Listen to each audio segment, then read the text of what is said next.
ਸਤਿ ਸ਼੍ਰੀ ਅਕਾਲ। ਸਾਂਝੀ ਸੋਚ ਟੀਵੀ ਦੇਖ ਰਹੇ ਦਰਸ਼ਕਾਂ ਦਾ ਬਹੁਤ-ਬਹੁਤ ਸਵਾਗਤ ਹੈ। ਪ੍ਰੋਗਰਾਮ ਖਾਸ ਮੁਲਾਕਾਤ ਲੈ ਕੇ ਮੈਂ ਨਿਤਿਕਾ ਇੱਕ ਵਾਰ ਫਿਰ ਤੋਂ ਹਾਜ਼ਰ ਹਾਂ। ਸੋ ਅੱਜ ਦੇ ਇਸ ਖਾਸ ਮੁਲਾਕਾਤ ਪ੍ਰੋਗਰਾਮ ਦੇ ਵਿੱਚ ਸਾਡੇ ਨਾਲ ਇੱਕ ਵਾਰ ਫਿਰ ਤੋਂ ਮੌਜੂਦ ਨੇ ਖਾਸ ਗੈਸਟ, ਜਰਮਨ ਤੋਂ ਆਯੁਰਵੇਦਾ ਵੈਲਨੈਸ ਕੋਚ ਤੇ yoga professional doctor Rupinder Kaur. Ma'am ਬਹੁਤ-ਬਹੁਤ ਸਵਾਗਤ ਹੈ। ਥੈਂਕ ਯੂ ਸੋ ਮਚ ਮੈਨੂੰ ਇਹ ਮੰਚ ਪ੍ਰੋਵਾਈਡ ਕਰਨ ਲਈ ਤੇ ਸ਼ੁਕਰੀਆ ਜੀ। ਸੋ ਇੰਟਰਵਿਊ ਸ਼ੁਰੂ ਕਰਨ ਤੋਂ ਪਹਿਲਾਂ ਮੈਂ ਉਮੀਦ ਕਰਦੀ ਹਾਂ ਕਿ ਅਸੀਂ ਆਪਣੇ ਦਰਸ਼ਕਾਂ ਨੂੰ ਕੁਝ ਖਾਸ ਪਰੋਸ ਸਕੀਏ। ਸੋ ਮੈਮ, ਮੇਰਾ ਪਹਿਲਾ ਕੁਐਸਚਨ ਤੁਹਾਨੂੰ ਇਹ ਹੈ ਕਿ ਤੁਹਾਡਾ ਪਿਛੋਕੜ ਜਾਣਨਾ ਜ਼ਰੂਰ ਚਾਹਾਂਗੇ ਕਿ ਤੁਹਾਡਾ ਪਿਛੋਕੜ ਕੀ ਹੈ, ਤੁਸੀਂ ਸਟੱਡੀ ਕਿੱਥੋਂ ਕੀਤੀ, ਕਿਵੇਂ ਇੰਟਰਸਟ ਪੈਦਾ ਹੋਇਆ ਇਹਨਾਂ ਚੀਜ਼ਾਂ ਦੇ ਵਿੱਚ? ਮੇਰਾ ਸਾਰਾ ਜਿਹੜਾ ਸਟੱਡੀ ਹੈ ਉਹ ਸਾਰੀ ਪਟਿਆਲਾ ਤੋਂ ਹੈ ਤੇ ਮੈਂ ਆਪਣੀ ਮੈਡੀਕਲ ਦੀ ਐਜੂਕੇਸ਼ਨ BSc ਮੈਡੀਕਲ ਜੋ ਹੈ ਉਹ ਮੈਂ ਮਹਿੰਦਰਾ ਕਾਲਜ ਤੋਂ ਕੀਤੀ ਤੇ ਉਸ ਤੋਂ ਬਾਅਦ ਮੈਂ ਆਪਣੀ ਮਾਸਟਰਸ ਪੰਜਾਬੀ ਯੂਨੀਵਰਸਿਟੀ ਤੋਂ ਕੀਤੀ ਔਰ ਫਿਰ ਮੈਂ ਆਪਣੀ PhD ਦੇ ਲਈ ਥਾਪਰ ਯੂਨੀਵਰਸਿਟੀ ਦੇ ਵਿੱਚ ਗਈ ਔਰ ਯੂਨੀਵਰਸਿਟੀ ਤੋਂ PhD ਕਰਨ ਤੋਂ ਬਾਅਦ ਜੋ ਹੈ ਮੈਂ ਜਦੋਂ ਜਰਮਨੀ ਆਈ ਤਾਂ ਮੈਂ ਇੱਥੇ ਆ ਕੇ ਦੇਖਿਆ ਕਿ ਹਰ ਕੋਈ ਜੋ ਹੈ ਇੱਥੇ ਯੋਗਾ ਬਹੁਤ ਜ਼ਿਆਦਾ ਕਰ ਰਿਹਾ ਜੋ ਕਿ ਸਾਡੇ ਦੇਸ਼ ਦੀਆਂ ਜੜ੍ਹਾਂ ਦੇ ਨਾਲ ਜੁੜਿਆ ਹੋਇਆ ਜੋ ਕਿ ਉੱਥੋਂ ਆਇਆ। ਸੋ ਇਸ ਚੀਜ਼ ਨੇ ਮੈਨੂੰ ਬਹੁਤ ਜ਼ਿਆਦਾ ਪ੍ਰਭਾਵਿਤ ਕੀਤਾ ਔਰ ਦੂਸਰੀ ਗੱਲ ਇਹ ਹੈ ਕਿ ਜੋ ਸਾਡਾ ਫੈਮਿਲੀ ਕਲਚਰ ਹੈ ਉਹਦੇ ਵਿੱਚ ਅਸੀਂ ਹਰ ਚੀਜ਼ ਜੋ ਹੈ ਉਹ ਘਰ ਦੀ ਰਸੋਈ ਤੋਂ ਲੈ ਕੇ ਠੀਕ ਹੈ ਹਰ ਚੀਜ਼ ਨੂੰ ਅਸੀਂ ਲੈਂਦੇ ਹਾਂ ਤੇ ਉਸ ਨਾਲ ਹੀ ਆਪਣੀ ਸਿਹਤ ਨੂੰ ਠੀਕ ਰੱਖਦੇ ਹਾਂ ਤੇ ਇਹ ਸਭ ਚੀਜ਼ਾਂ ਨੇ ਮੈਨੂੰ ਪ੍ਰੇਰਿਆ ਕਿ ਕਿਉਂ ਨਾ ਇਸ ਚੀਜ਼ ਨੂੰ ਰਸੋਈ ਨੂੰ ਮੈਡੀਕਲ ਲਾਈਨ ਦੇ ਵਿੱਚ ਲੈ ਕੇ ਆਇਆ ਜਾਵੇ ਜੋ ਕਿ ਸਾਡਾ ਇੱਕ ਵੈਦਿਕ ਕਲਚਰ ਹੈ ਤੇ ਇਹ ਸਭ ਚੀਜ਼ਾਂ ਦੇਖਦੇ ਹੋਏ ਮੈਂ ਆਪਣੇ ਆਪ ਨੂੰ ਯੋਗਾ ਔਰ ਆਯੁਰਵੇਦਾ 'ਚ ਲੈ ਕੇ ਆਈ। ਸਵਾਲ ਕਰਨ ਦਾ ਇਹ ਸੀਗਾ ਕਿ ਮੋਸਟਲੀ ਕੁੜੀਆਂ ਜਿਹੜੀਆਂ ਨੇ ਅੱਜ ਦੇ ਟਾਈਮ ਦੇ ਵਿੱਚ ਆਪਣਾ ਪ੍ਰੋਫੈਸ਼ਨ ਤੇ ਪੈਸ਼ਨ ਬੜਾ ਅਲੱਗ ਜਿਹੇ ਤਰੀਕੇ ਦਾ ਰੱਖਦੀਆਂ ਨੇ, ਚਾਹੇ ਉਹ ਵਿਮਨ ਹੈ, ਚਾਹੇ ਉਹ ਕੁੜੀ ਹੈ, ਕੋਈ ਵੀ ਹੈ। ਤਾਂ ਇਸ ਕਰਕੇ ਮੈਂ ਇਹ ਸਵਾਲ ਪੁੱਛਿਆ ਕਿ ਤੁਹਾਡਾ ਇੰਟਰਸਟ ਕਿਵੇਂ ਪੈਦਾ ਹੋਇਆ ਕਿ ਇਹਨਾਂ ਵੈਦ ਵਾਲੀਆਂ ਚੀਜ਼ਾਂ ਦੇ ਵਿੱਚ, ਆਯੁਰਵੈਦਿਕ ਚੀਜ਼ਾਂ ਦੇ ਵਿੱਚ, ਕਿਉਂਕਿ ਲੋਕ ਵੀ ਇਹਨਾਂ ਚੀਜ਼ਾਂ ਨੂੰ ਭੁੱਲ ਚੁੱਕੇ ਨੇ ਕਿਤੇ ਨਾ ਕਿਤੇ। ਬਹੁਤ ਸਹੀ ਸਵਾਲ ਕੀਤਾ ਤੁਸੀਂ। ਇਹ ਜਿਹੜਾ ਜਵਾਬ ਹੈ ਇਹਦਾ, ਇਹ ਤਾਂ ਮੇਰੇ ਦਾਦਾ ਜੀ ਨੇ ਮੈਨੂੰ ਇੱਕ ਵਾਰ ਕੁਐਸਚਨ ਪੁੱਛਿਆ ਸੀ ਜਦੋਂ ਮੈਂ PhD ਕਰ ਰਹੀ ਸੀ ਤਾਂ ਉਹਨਾਂ ਨੇ ਮੈਨੂੰ ਕਿਹਾ ਕਿ ਜੋ ਤੂੰ ਕਰ ਰਹੀ ਹੈ ਕਿ ਇਹਦਾ ਫਾਇਦਾ ਕਿਸ ਚੀਜ਼ ਨੂੰ ਹੋ ਰਿਹਾ, ਕਿ ਕਿਹੜੇ ਵਰਗ ਨੂੰ ਤੂੰ ਇਹਦਾ ਫਾਇਦਾ ਦੇਂਗੀ। ਮੈਨੂੰ ਇੱਕ ਲਾਈਨ ਸਮਝਾ ਕੇ ਦਿੱਤਾ ਤੇ ਉਸ ਚੀਜ਼ ਨੂੰ ਮੈਨੂੰ ਅੰਦਰੋਂ ਬਹੁਤ ਝੰਜੋੜਿਆ। ਤਾਂ ਮੈਨੂੰ ਲੱਗਿਆ ਕਿ ਮੈਂ ਜੋ ਕਰ ਰਹੀ ਹਾਂ, ਜੋ ਕੈਮੀਕਲਸ ਪਾ ਰਹੀ ਹਾਂ, ਤਾਂ ਕਿ ਮੈਂ ਇਹ ਬੋਡੀ ਦੇ ਵਿੱਚ ਕੱਲ ਨੂੰ ਪਾਵਾਂਗੀ ਤਾਂ ਉਹਦਾ ਕੀ ਰਿਜ਼ਲਟ ਨਿਕਲੇਗਾ। ਲੇਕਿਨ ਜਦੋਂ ਅਸੀਂ ਘਰ ਦੇ ਵਿੱਚ ਆਪਣੇ ਮੇਰੇ ਦਾਦਾ ਜੀ ਸੀ, ਜਦੋਂ ਪੇਟ ਦਰਦ ਹੁੰਦਾ ਸੀ ਤਾਂ ਅਸੀਂ ਅਜਵਾਇਨ ਲੈ ਲੈਂਦੇ ਸੀ, ਠੀਕ ਹੈ, ਜਾਂ ਫਿਰ ਉਹਨਾਂ ਨੂੰ ਸ਼ੂਗਰ ਦੀ ਪ੍ਰੋਬਲਮ ਸੀ ਤਾਂ ਉਹ ਸਦਾ ਸੁਹਾਗਨ ਦੇ ਪੱਤੇ ਇਹ ਸਭ ਚੀਜ਼ਾਂ ਖਾਂਦੇ ਸੀ। ਸਾਡੇ ਸਿਰ ਵਿੱਚ ਜਦੋਂ ਬਹੁਤ ਜ਼ਿਆਦਾ ਗਰਮੀ ਹੋ ਜਾਂਦੀ ਸੀ ਜਾਂ ਫਿਰ ਕੁਛ ਹੈ ਤਾਂ ਅਸੀਂ ਨਿੰਮ ਦੇ ਪੱਤਿਆਂ ਦੇ ਨਾਲ ਸਿਰ ਧੁੰਦੇ ਸੀ। ਤਾਂ ਇਹ ਸਭ ਚੀਜ਼ਾਂ ਮੇਰੇ ਘਰ ਦੇ ਵਿੱਚ ਹੀ ਚੱਲਦੀਆਂ ਆਈਆਂ। ਤਾਂ ਮੈਨੂੰ ਲੱਗਦਾ ਕਿ ਇਹਨਾਂ ਸਭ ਚੀਜ਼ਾਂ ਦੇ ਨਾਲ ਹੀ ਮੈਂ ਇਸ ਪ੍ਰੋਫੈਸ਼ਨ ਨੂੰ ਲਿਆ ਸੋ ਕਿ ਮੈਂ ਇੱਕ ਲੇਮੈਨ ਨੂੰ, ਇੱਕ ਆਮ ਆਦਮੀ ਨੂੰ ਦੱਸ ਸਕਾਂ ਕਿ ਤੁਹਾਡੇ ਘਰ ਦੇ ਵਿੱਚੋਂ ਕੀ ਜਿਹੜੀਆਂ ਚੀਜ਼ਾਂ ਨੇ ਉਹ ਤੁਹਾਨੂੰ ਠੀਕ ਕਰ ਸਕਦੀਆਂ ਤੁਹਾਡੀ ਬਿਮਾਰੀਆਂ ਜੀ। ਸੋ ਇਹ ਸਭ ਚੀਜ਼ਾਂ ਮੈਨੂੰ ਬਹੁਤ ਐਕਸਾਈਟ ਕਰਦੀਆਂ, ਮੈਂ ਇਹ ਕਹਾਂਗੀ ਜੀ।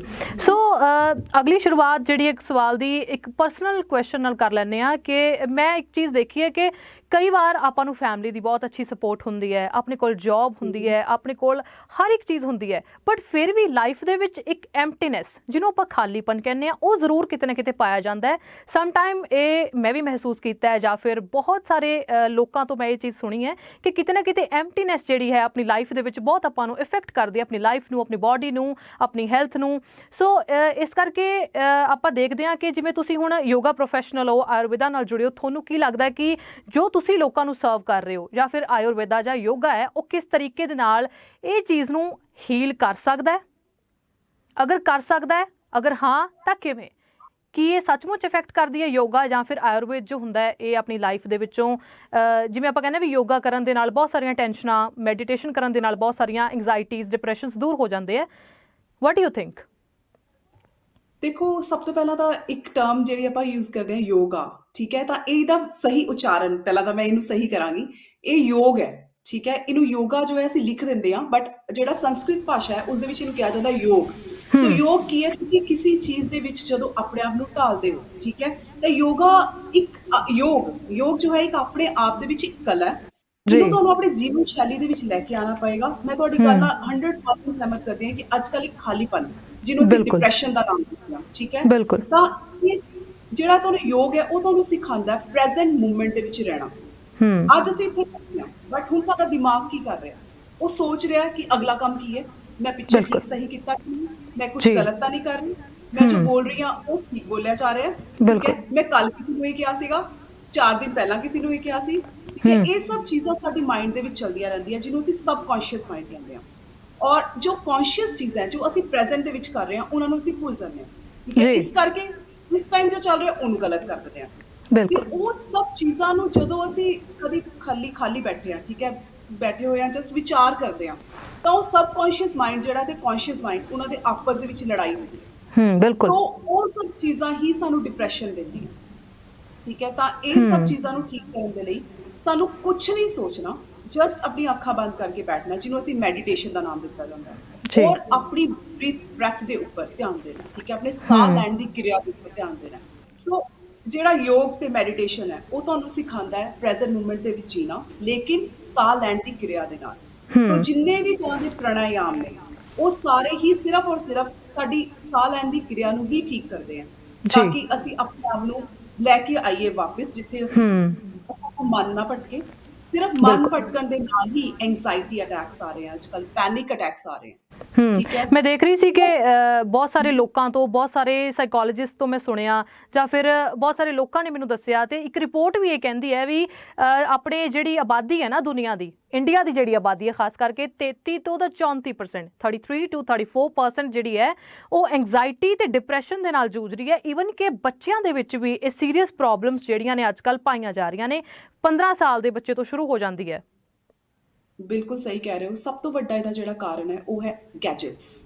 ਇਲੈਕਟ੍ਰੋਨਿਕ ਗੈਜਟਸ ਜਿਹੜੇ ਆ ਉਹ ਇੱਕ ਇਸ ਤਰ੍ਹਾਂ ਦੀਆਂ ਰੇਸ ਡਿਲੀਵਰ ਕਰ ਰਹੇ ਆ, ਜਿਹੜੇ ਕਿ ਸਾਡੇ ਬ੍ਰੇਨ ਦੀ ਜਿਹੜੀਆਂ ਸਾਡੀਆਂ ਬ੍ਰੇਨ ਦੇ ਵਿੱਚ ਹਰੇਕ ਚੀਜ਼ ਦੇ ਵਿੱਚ ਵਾਈਬ੍ਰੇਸ਼ਨ ਨਿਕਲਦੀਆਂ। ਜੀ ਜਦੋਂ ਇਹ ਸੰਸਾਰ ਮਤਲਬ ਉਤਪੰਨ ਹੋਇਆ ਸੀ ਤਾਂ ਇਹ ਇੱਕ ਵਾਈਬ੍ਰੇਸ਼ਨਸ ਦਾ ਝੁੰਡ ਸੀ, ਠੀਕ ਹੈ। ਤਾਂ ਇਸ ਵਾਈਬ੍ਰੇਸ਼ਨ ਤੋਂ ਹੀ ਲਾਈਫ ਆਈ ਹੈ।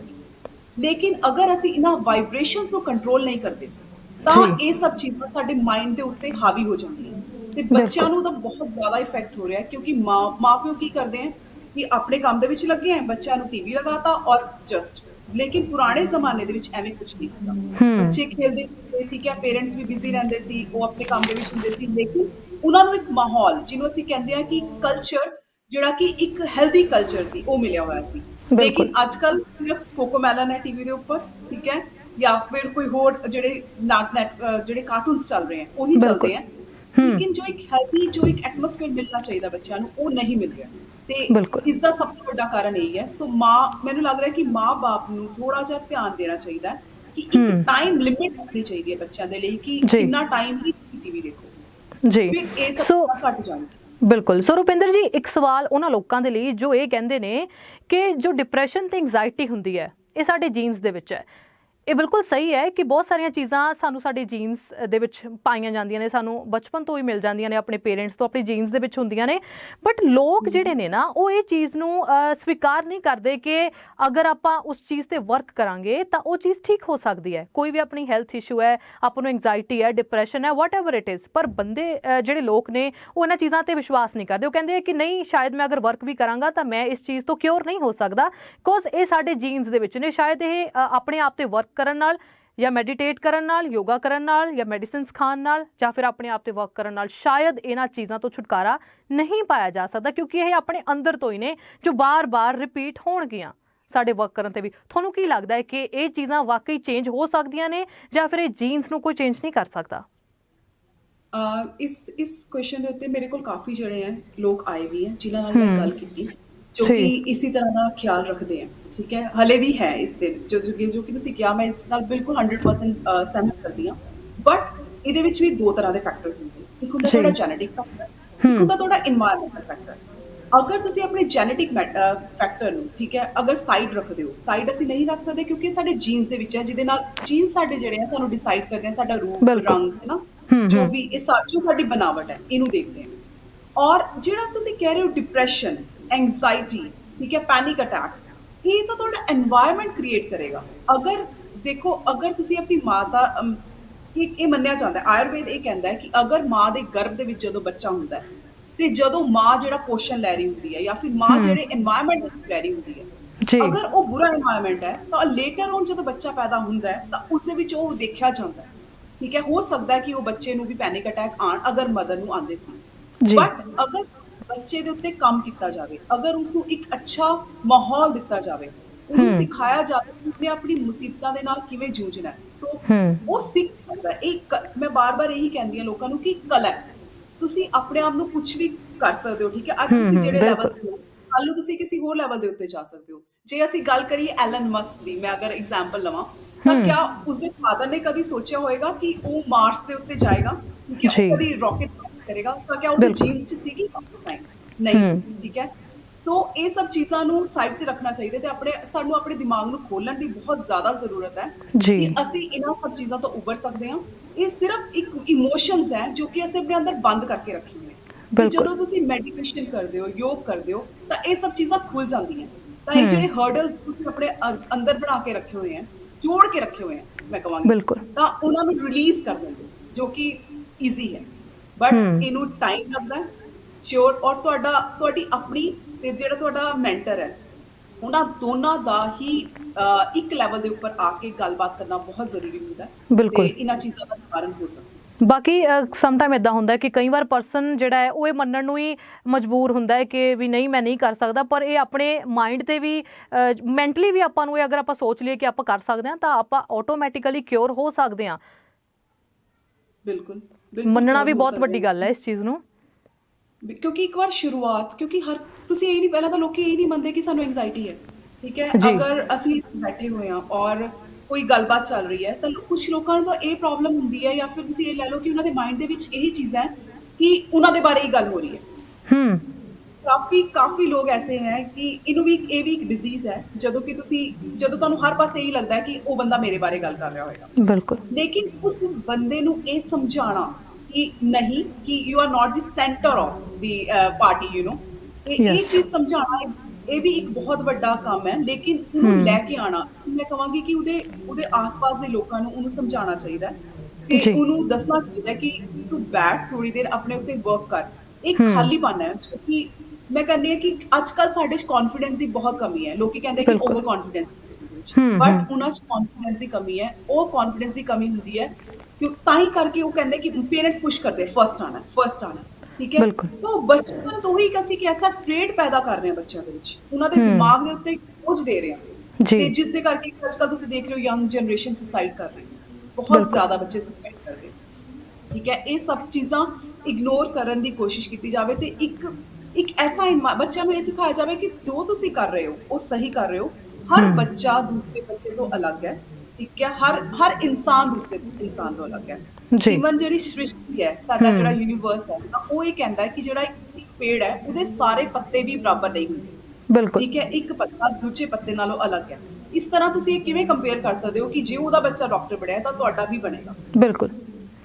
ਤਾਂ ਇਹ ਸਾਨੂੰ ਚੀਜ਼ਾਂ ਨੂੰ ਹਟਾਉਣਾ ਪਏਗਾ ਲੋਕਾਂ ਦੇ ਦਿਮਾਗ 'ਚ। ਜੀ ਸੋ ਰੁਪਿੰਦਰ ਜੀ, ਮੇਰਾ ਅਗਲਾ ਸਵਾਲ ਇਹ ਹੈ ਕਿ ਓਬੈਸਿਟੀ ਜਿਵੇਂ ਕਿ ਆਪਾਂ ਦੇਖ ਰਹੇ ਹਾਂ, is one of the major problem ਜਿਹੜੀ ਹੈ ਆਪਣੀ ਸੋਸਾਇਟੀ ਦੇ ਵਿੱਚ ਆਪਾਂ ਦੇਖ ਰਹੇ ਹਾਂ। ਬਟ ਓਬੈਸਿਟੀ ਵੀ ਦੋ ਤਰ੍ਹਾਂ ਦੀ ਦੇਖ ਰਹੇ ਹਾਂ, ਮੋਟਾਪਾ ਦੋ ਤਰ੍ਹਾਂ ਦਾ, ਹੈ ਨਾ? ਇੱਕ ਤਾਂ ਮੋਟਾਪਾ ਹੁੰਦਾ ਕਿ ਆਪਾਂ ਜੰਕ ਫੂਡ ਖਾਂਦੇ ਹਾਂ ਜਾਂ ਫਿਰ ਜਿੰਨਾ ਵੀ ਆਪਣੇ ਅੰਦਰ, ਹੈ ਨਾ, ਇਹਨੂੰ ਇਨਟੇਕ ਕਰਦੇ ਹਾਂ ਜੰਕ ਫੂਡ ਦੀ। ਅਤੇ ਦੂਜੇ ਪਾਸੇ ਆਪਾਂ ਦੇਖ ਰਹੇ ਹਾਂ ਬਹੁਤ ਸਾਰੀਆਂ ਅਨਮੈਰਿਡ ਲੜਕੀਆਂ ਜਿਹੜੀਆਂ ਨੇ ਉਹ ਇਸ ਚੀਜ਼ ਦੀ ਕੰਪਲੇਂਟ ਕਰ ਰਹੀਆਂ ਨੇ ਕਿ ਬਹੁਤ ਸਾਰੇ, ਜਿਵੇਂ 25 ਈਅਰਸ ਦੀ ਅਗਰ ਲੜਕੀ ਹੈ, 26 ਈਅਰਸ ਦੀ ਲੜਕੀ ਹੈ, 4 ਦੀ ਹੈ, ਪਰ ਉਹ ਇਹ ਚੀਜ਼ ਸੋਚਦੀ ਹੈ ਵੀ ਇੰਨੇ ਸਾਲ ਤੋਂ ਮੈਂ ਇਹ ਚੀਜ਼ ਨੂੰ ਨਹੀਂ ਸਫਰ ਕੀਤਾ, ਬਟ ਹੁਣ ਅਚਾਨਕ ਹੀ ਮੈਂ ਮੋਟਾਪਾ ਸਫਰ ਕਰ ਰਹੀ ਹਾਂ। ਸੋ ਤੁਹਾਨੂੰ ਕੀ ਲੱਗਦਾ ਹੈ, ਇਹ ਜੰਕ ਫੂਡ ਦੀ ਨਿਸ਼ਾਨੀ ਹੈ? ਕਿਉਂਕਿ ਸਮ ਟਾਈਮ ਮੈਂ ਐਸੇ ਕੇਸ ਵੀ ਦੇਖੇ ਨੇ ਕਿ ਜੰਕ ਫੂਡ ਜਿਹੜਾ ਹੈ ਕੁੜੀਆਂ ਨਹੀਂ ਵੀ ਖਾਂਦੀਆਂ ਕਈ, ਬਟ ਆਫਟਰ ਦੈਟ ਵੀ ਉਹ ਇਸ ਚੀਜ਼ ਨੂੰ ਜਿਹੜੀਆਂ ਸਫਰ ਕਰ ਰਹੀਆਂ ਆਪਣੀ ਲਾਈਫ ਦੇ ਵਿੱਚ, ਉਹਨਾਂ ਨੂੰ ਕਾਫੀ ਜ਼ਿਆਦਾ ਹੈਲਥ ਇਸ਼ੂਜ਼ ਨੇ। ਸੋ ਮੈਂ ਇੱਕ ਵਾਰੀ ਚਰਚਾ ਵੀ ਕੀਤੀ ਸੀ ਇੱਕ ਲੜਕੀ ਦੇ ਨਾਲ, ਤਾਂ PCOD ਜਾਂ PCOS ਦੀ ਪ੍ਰੋਬਲਮ ਜਿਹੜੀ ਹੈ ਅੱਜ ਕੱਲ੍ਹ ਬਹੁਤ ਮੇਜਰ ਚੱਲ ਰਹੀ ਹੈ, ਇੱਕ ਗਾਇਨੋਕੋਲੋਜਿਸਟ ਨੇ ਵੀ ਦੱਸਿਆ ਸੀ। ਸੋ ਤੁਸੀਂ ਵੀ ਇਸ ਚੀਜ਼ 'ਤੇ ਥੋੜ੍ਹਾ ਚਾਨਣਾ ਪਾਓ ਕਿ ਵਾਕਈ ਇਹ ਜੰਕ ਫੂਡ ਦੀ ਨਿਸ਼ਾਨੀ ਹੈ ਔਰ ਐਨੀ ਅਦਰ ਪ੍ਰੋਬਲਮ? ਦੇਖੋ, ਸਭ ਤੋਂ ਪਹਿਲਾਂ ਤਾਂ ਅਸੀਂ ਗੱਲ ਕਰਦੇ ਹਾਂ ਕਿ ਓਬੈਸਿਟੀ ਜਿਹੜਾ ਇੱਕ ਵਰਡ ਹੈ, ਉਹ ਆਪਣੇ ਆਪ ਦੇ ਵਿੱਚ ਇੱਕ ਬਿਮਾਰੀਆਂ ਦਾ ਘਰ ਹੈ, ਠੀਕ ਹੈ? ਜਦੋਂ ਕਿਸੇ ਬੰਦੇ ਨੂੰ ਓਬੈਸਿਟੀ ਅਸੀਂ ਕਹਿ ਦਿੱਤੀ ਤਾਂ ਇਹਦਾ ਮਤਲਬ ਉਹਨੂੰ ਡਾਇਬੀਟੀਜ਼ ਹੋਏਗਾ, ਉਹਨੂੰ ਥਾਇਰਾਇਡ ਵੀ ਹੋ ਸਕਦਾ, ਠੀਕ ਹੈ? ਹਾਈ BP, ਔਰ ਫਿਰ ਉਸ ਤੋਂ ਬਾਅਦ ਕੋਲੇਸਟ੍ਰੋਲ ਹਾਈ ਹੈ, ਉਹਦਾ ਫੈਟੀ ਲੀਵਰ ਹੈ। ਸੋ ਇਹ ਆਪਣੇ ਆਪ ਦੇ ਵਿੱਚ ਇੱਕ ਸੰਸਾਰ ਲੈ ਕੇ ਆਇਆ ਬਿਮਾਰੀਆਂ ਦਾ, ਜਿਹੜਾ ਤੁਸੀਂ ਗੱਲ ਕਰ ਰਹੇ ਹੋ ਓਬੈਸਿਟੀ ਦੀ। ਤੇ ਜਦੋਂ ਅਸੀਂ ਵੂਮਨ ਹੈਲਥ ਦੀ ਗੱਲ ਕਰਦੇ ਹਾਂ, ਜਦੋਂ ਅਸੀਂ ਕੁੜੀਆਂ ਦੀ ਹੈਲਥ ਦੀ ਗੱਲ ਕਰਦੇ ਹਾਂ, ਤਾਂ ਉਸ ਦੇ ਵਿੱਚ ਆ ਜਾਂਦਾ ਸਾਡੇ ਕੋਲ ਸਭ ਤੋਂ ਪਹਿਲਾਂ ਜੋ ਅੱਜ ਕੱਲ੍ਹ ਮੇਜਰ ਇਸ਼ੂ ਆ ਰਿਹਾ ਹੈ, ਉਹ PCOS ਤੇ PCOD ਆ ਰਿਹਾ ਹੈ। ਤਾਂ ਉਸ ਦੇ ਵਿੱਚ ਇਹ ਜੰਕ ਫੂਡ ਦੀ ਨਿਸ਼ਾਨੀ ਹੈ ਕਿ ਨਹੀਂ ਹੈ, ਇਹਦੇ ਬਹੁਤ ਜ਼ਿਆਦਾ ਫੈਕਟਰ ਨੇ, ਅਸੀਂ ਇੱਕ ਫੈਕਟਰ ਨੂੰ ਨਹੀਂ ਕਹਿ ਸਕਦੇ ਕਿ ਜੰਕ ਫੂਡ ਇਜ਼ ਰਿਸਪੌਂਸਿਬਲ ਔਰ ਨਾਟ। ਸੋ ਉਹ ਕੱਲਾ ਫੈਕਟਰ ਨਹੀਂ ਹੋਏਗਾ।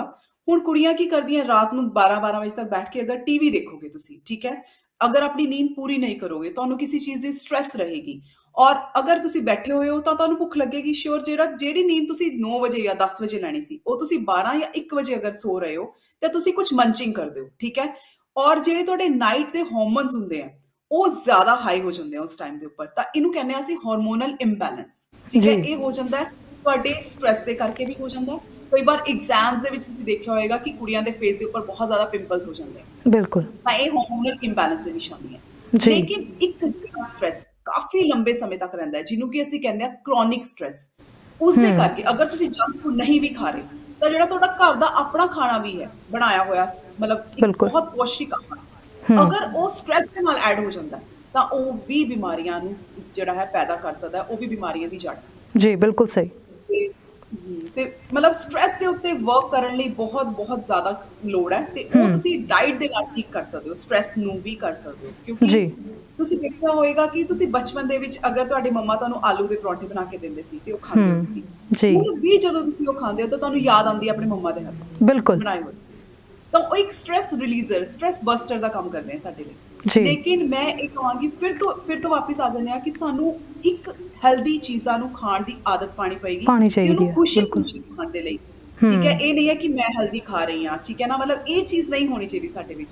ਸਾਡੇ ਵਿੱਚ ਇੱਕ ਇਹ ਲਹਿਰ ਲੈ ਕੇ ਆਣੀ ਪਏਗੀ, ਸਮਾਜ ਦੇ ਵਿੱਚ ਇਸ ਲਹਿਰ ਦੀ ਬਹੁਤ ਜ਼ਿਆਦਾ ਜ਼ਰੂਰਤ ਹੈ ਕਿ ਜਿਹੜੇ ਫੂਡ ਦੇ ਨਾਲ ਜੰਕ ਵਰਡ ਯੂਜ਼ ਹੋ ਰਿਹਾ, ਯਾਨੀ ਕਿ ਉਹ ਫੂਡ ਹੀ ਚੰਗਾ ਨਹੀਂ ਹੈ, ਠੀਕ ਹੈ ਨਾ, ਜੰਕ ਆ ਗਿਆ ਕਿਤੇ, ਫੂਡ ਹਮੇਸ਼ਾ ਹੈਲਦੀ ਹੋਣਾ ਚਾਹੀਦਾ, ਤੇ ਤਾਂ ਹੀ ਉਹ ਤੁਹਾਨੂੰ ਇੱਕ ਤੰਦਰੁਸਤ ਮਤਲਬ ਹੈਲਦੀ ਲਿਵਿੰਗ। ਕਿਉਂਕਿ ਬਹੁਤ ਸਾਰੇ ਲੋਕਾਂ ਦੇ ਇਹ ਸਵਾਲ ਸੀਗੇ ਕਿ ਸਿਰਫ ਆਪਣਾ ਖਾਣਾ ਪੀਣਾ, ਕਿਵੇਂ ਕਿ ਕੋਈ ਵੀ ਅਗਰ ਆਪਾਂ ਨੂੰ ਹੈਲਥ ਇਸ਼ੂ ਹੈ, ਅਗਰ ਆਪਾਂ ਨੂੰ ਇਸ਼ੂ ਹੈ ਵੀ ਤਾਂ ਉਹਦੇ ਲਈ ਸਿਰਫ ਆਪਣਾ ਖਾਣਾ ਪੀਣਾ ਹੀ ਮੈਟਰ ਕਰਦਾ ਹੈ, ਜਾਂ ਫਿਰ ਆਪਣਾ ਸੋਣਾ, ਆਪਣੀ ਰੂਟੀਨ, ਆਪਣੇ ਹੋਰ ਵੀ ਕਈ ਚੀਜ਼ਾਂ ਹੁੰਦੀਆਂ ਲਾਈਫ ਦੇ ਵਿੱਚ, ਉਹ ਵੀ ਇੰਪੋਰਟੈਂਟ ਨੇ।